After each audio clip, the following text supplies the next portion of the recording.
Arıcılığın en temel konularından bir tanesi damızlık kullanımıdır.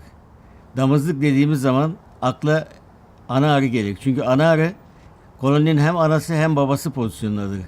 Her ne kadar kolonide erkek arı olsa bile erkek arı ana arının döllenmemiş yumurtasından geliştiği için genetik açıdan ana arı erkek aynı genetik yapıdadır. Yani erkek arı ana arının kopyasıdır.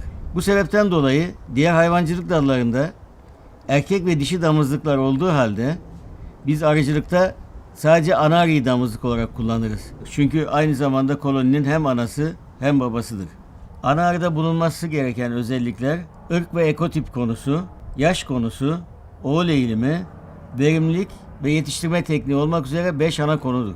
Burada ırk ve ekotip konusundan bahsettiğimiz zaman bir bölgenin tarih boyunca kendi koşullarına uygun ırkının ve ekotipinin o bölgede sonsuza kadar yaşayabileceği düşünülerek mutlaka o bölgenin tarihsel ırkından ve ekotipinden faydalanmak gerekir.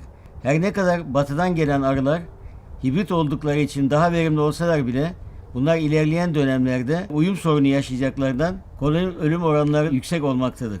Bu yönde yıllar öncesinde ırklarını değiştiren çeşitli ülkeler orijinal ırklarını aramaya başlamış ve kültür ırklarının yavaş yavaş yok olduğunu gördükçe tarihte yapmış oldukları yanlışlığın ne olduğunun farkına varmaya başlamışlardır. Bu sebeple biz yöresel ırk ve ekotiplerin ıslah edilerek damızlıkta kullanılmasını öneriyoruz. Islah her ne kadar ıslahçının işi olsa da arıcı koşullarında yapılacak ıslah çalışmaları da vardır. Örneğin ıslahçı gelecek kuşakların yani generasyonun ana ve babalarını belirlemek amacıyla çalışma yaparsa da buna bir seleksiyon diyoruz.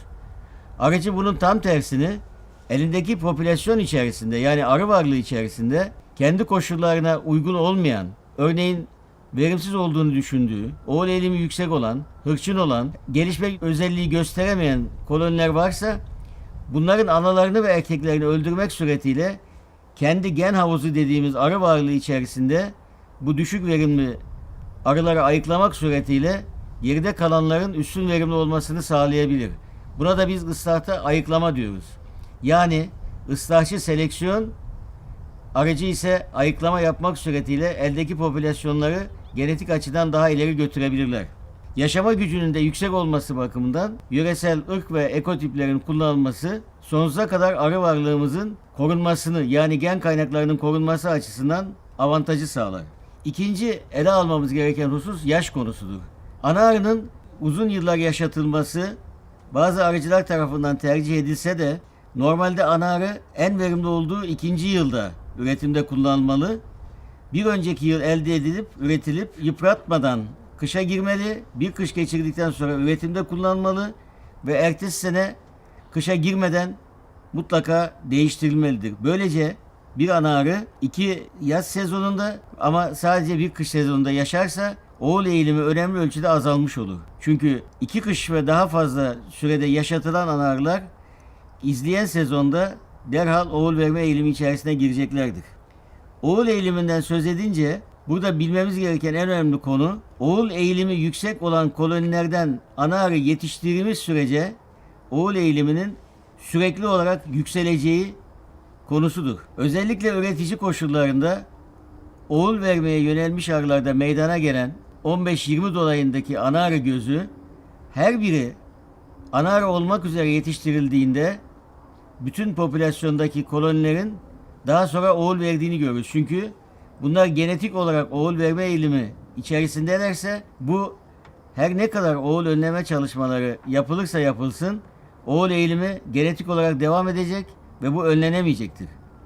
Ayrıca yetiştirme tekniği bakımından yetersiz düzeyde yetiştirilen ana arılar sağlıklı gelişemediği ve sağlıklı döllenemediği ya da yeterince döllenmediği için bunlar da arılar tarafından üretildikleri sezonda bile bal mevsiminde değiştirirler ki biz bunlara süpersedür deriz. Süpersedür değiştirmek amacıyla oğul mevsimi içerisinde izin verilmeyen kolonilerde değiştirme işleminin yaza bırakılmasından kaynaklanır ve genelde bir göz peteğin merkezi kısmında olmak suretiyle üretilir ve buradan ana arı yetiştirilir. Oğul önleme çalışmaları ilkbaharda 5-6 gün arayla oğul gözlerinin kesilmesiyle yapılır. Ancak 2'den fazla göz kesim işlemi, yani 5-6 gün arayla 2 seferden fazla yapılan göz kesim işlemi eğer oğul eğilimini durdurmuyorsa burada genetik olarak bir anaarı değiştirme isteği var demektir. Eğer duruyorsa sorun anaarı değiştirme isteğinden kaynaklanmıştır. Yetiştirme tekniği bakımından bir kovanda meydana gelen çok sayıdaki anaarı yüksüğünden anaarı elde edilmesi, anaarı yetiştirilmesi, yani oğul veren veyahut da anası ölmüş kovanlarda meydana gelen yüksüklerin anaarıya dönüştürülmesi, verimsiz olan yüksüklerden de anaarı yetiştirmeyi meydana getireceğinden bu yetiştirme tekniğinde analar verimsiz ve yeterince döllenmemiş olurlar. Ve bu yetiştirme tekniği verimsiz anaların değiştirmesiyle kaynaklanan oğulların oluşmasına neden olacaktır.